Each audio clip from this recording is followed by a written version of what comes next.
मित्रों नमस्कार, मैं हूं करण, अध्यक्ष राष्ट्र धारक दल। मित्रों आज 26 फरवरी 2024 पाकिस्तान में मरियम नवाज पहली ऐसी महिला बन गई हैं जो पाकिस्तान के किसी एक प्रांत की मुख्यमंत्री बनी। आज 75 वर्ष हो गए पाकिस्तान का निर्माण हुए, पाकिस्तान के बने एक इस्लामिक राष्ट्र का निर्माण हुए, और इन 75 वर्षों में पहली बार कोई महिला पहली बार मुख्यमंत्री बनी है किसी एक प्रांत की।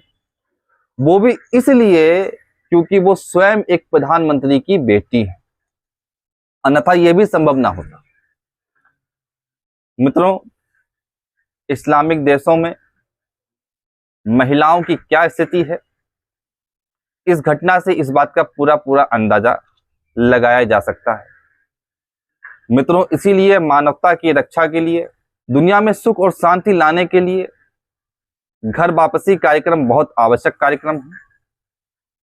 और जो भी मानवतावादी लोग हैं, जो स्त्री पुरुष को एक समान समझते हैं, एक समान सम्मान देना चाहते हैं, एक समान भाव इज्जत सम्मान का रखते हैं, उन सभी मानवतावादी लोगों को सनातन धर्म में घर वापसी करने और करवाने का भरपूर प्रयास करना चाहिए। क्योंकि सनातन धर्म एकमात्र ऐसा धर्म है जहां यत नारी पूजते रमनते तत् देवता की बात कही जाती है कि जहां नारियों का सम्मान होता है वहां देवता निवास करते हैं। सनातन धर्म एकमात्र ऐसा धर्म है जहां पे नारी घर की नाड़ी है। जिस प्रकार से शरीर में नाड़ी का स्थान है, उसी प्रकार से घर में, समाज में नारी का स्थान है, ऐसा भाव रखा जाता है। सनातन धर्म एकमात्र ऐसा धर्म है जहां पे स्त्री को देवी कह के पुकारा जाता है और पुरुष से अधिक सम्मान स्त्री को दिया जाता है। इसलिए मानवता को बचाने हेतु सनातन का संरक्षण बेहद आवश्यक है। और वर्तमान में भारत में कोई भी ऐसी सरकार नहीं है जो सनातन के हितों के लिए काम कर रही। इसलिए राष्ट्रीय धारक दल के एजेंडे के साथ जुड़िए और राष्ट्र और सनातन के हितकारी कामों में अपना भरपूर सहयोग प्रदान करिए। 26 फरवरी 2024 की एक और दिलचस्प न्यूज है। कांग्रेस ने घोषणा की है यदि उसकी सरकार बनी तो वो अग्निवीर योजना को खत्म कर देगी। कांग्रेस का मैं समर्थक बिल्कुल भी नहीं हूं। राष्ट्रीय धारक दल बिल्कुल भी किसी भी तरह से कांग्रेस का समर्थन नहीं करता। पर हाँ, ये जो योजना है अग्निवीर योजना, ये वास्तव में राष्ट्र विरोधी योजना है। ये बहुत बड़े षड्यंत्र के तहत देश में लागू की गई है और इसका बंद होना बेहद जरूरी है। आपको याद होगा जब ये अग्निवीर योजना लॉन्च की गई थी तो देश में अनेक राज्यों में युवाओं ने बहुत विरोध किया था, बेहद विरोध हुआ इस योजना का। और इसके उल्टा मुस्लिम समाज में मौलानाओं ने, मुफ्तियों ने इस योजना का भरपूर समर्थन दिया, इस योजना की बहुत तारीफ करी और मुसलमान युवाओं से अपील भी जारी करी कि अधिक से अधिक मुस्लिम युवा अग्निवीर योजना में शामिल हों और अग्निवीर योद्धा बने। इसका रहस्य अभी 6 महीने पहले जुलाई 2023 के आसपास क्लियर हुआ। पीएफआई के कुछ खुफिया एजेंट पकड़े गए, उसमें पूर्व आईएएस और आईपीएस भी शामिल थे। उनका रोड मैप जानने का प्रयास किया गया, उनका क्या उद्देश्य है, क्या लक्ष्य है उनका। तो उनका लक्ष्य था भारत को 2047 तक एक इस्लामिक स्टेट बनाना।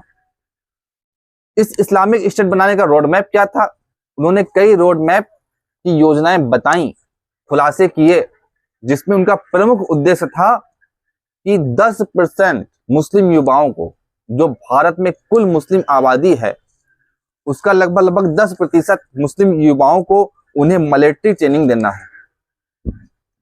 लगभग 2 करोड़ मुस्लिम युवाओं को 10% यानी कि लगभग 2 करोड़ मुस्लिम युवाओं को मिलिट्री ट्रेनिंग देना या दिलवाना है किसी भी प्रकार से, और उन्हें सशस्त्र करना है, उन्हें शस्त्र भी प्रदान कराने हैं। बस इतना ही। इस 2 करोड़ आर्मी के बल पर वे इस देश पे तख्ता पलट आसानी से कर सकते हैं और इस देश को एक इस्लामिक राष्ट्र बना सकते हैं। अब अग्निवीर योजना और इस योजना को यदि आपस में जोड़ दिया जाए तो अग्निवीर 4 साल की नौकरी है, मिलिट्री ट्रेनिंग देगी, 4 साल नौकरी पर रखेगी, उसके बाद वो 10 लाख रुपए दे करके आपको स्वतंत्र कर देगी। यदि इन दोनों को आप जोड़ दें तो आप समझ सकते हैं ये अग्निवीर योजना कितनी बड़ी घातक योजना है। क्योंकि भारत में जो आर्मी है, कुल आर्मी कितनी है? 25 लाख 30 लाख। 25-30 लाख आर्मी का सामना 2 करोड़ सशस्त्र सैनिकों से हो जाए, वो भी घर के अंदर। क्योंकि ये लोग महिलाओं बच्चों को आगे कर देते हैं, महिलाओं बच्चों के ऊपर आर्मी गोलियां भी नहीं दाग सकती है। ऐसी स्थिति में आप समझ सकते हैं किस प्रकार से देश में तख्ता पलट जैसी घटना को अंजाम दिया जा सकता है और ये योजना कितनी घातक हमारे आपके भविष्य के लिए हो सकती है, इसका अंदाजा लगा सकते हैं। इसलिए वास्तव में राष्ट्रीय सुरक्षा को मद्देनजर रखते हुए अग्निवीर योजना को बंद होना चाहिए और बेहद सोच समझ के ही आर्मी में लोगों की भर्ती होनी चाहिए। जिस प्रकार से यदि आप स्टडी करें तो आर्मी के अंदर विशेष समुदाय के लोगों की संख्या बेहद बढ़ती जा रही है। तो आए दिन इसके खुलासे भी हो रहे हैं। राष्ट्रीय धारक दल भी अग्निवीर योजना का विरोध करता है और सरकार से हाथ जोड़ के निवेदन करता है कि इस योजना को तत्काल जल्द से जल्द बंद करें। राष्ट्र के हित में, सनातन के हित में कार्य करने की योजनाएं, रोड मैप तैयार किया जाए। बेहद दुर्भाग्यपूर्ण एक घटना और सामने आई 26 फरवरी के दिन। मित्रों, अभी कुछ समय पहले कपिलवस्तु में खुदाई में भगवान बुद्ध के अवशेष, उस समय की अनेक वस्तुएं प्राप्त हुई, जिन वस्तुओं का वो स्वयं इस्तेमाल करते थे। ये वस्तुएं अपने आप में बेहद अलौकिक थी, बेहद खूबसूरत थी। हमारे पुरातत्व विभाग ने उसको हासिल किया था। ये हमारे लिए बेहद अहम थी। हमारी ये सांस्कृतिक आध्यात्मिक धरोहर थी और साथ में ये हम पर्यटक उद्योग को भी बढ़ावा दे सकती थी। परंतु भारत सरकार ने खुदाई में प्राप्त वो सभी अवशेषों को जो महात्मा बुद्ध से संबंधित थे, उन सभी अवशेषों को थाईलैंड को दे दिया, थाईलैंड के प्रधानमंत्री को दे दिया या बेच दिया या क्या किया। भारत में नहीं रखा उसको, थाईलैंड को दे दिया। ये बेहद अजीब सी घटना, अजीब सा निर्णय। राष्ट्रीय धारक दल इस घटना का, इस निर्णय का विरोध करता है। हमारे सांस्कृतिक धरोहर हमारे लिए है, हमारी आध्यात्मिक धरोहरें हमारे लिए है। भारत भारतवासियों के लिए है और भारतवासी में जो मूल सभ्यताएं हिंदू, सिख, जैन, बौद्ध, ये है। तो इसलिए हम सबको पुनः विचार करने की आवश्यकता है, पुनर्अवलोकन करने की आवश्यकता है। और इस तरह की घटनाओं का हम भारतवासियों को खुल के निंदा करनी चाहिए।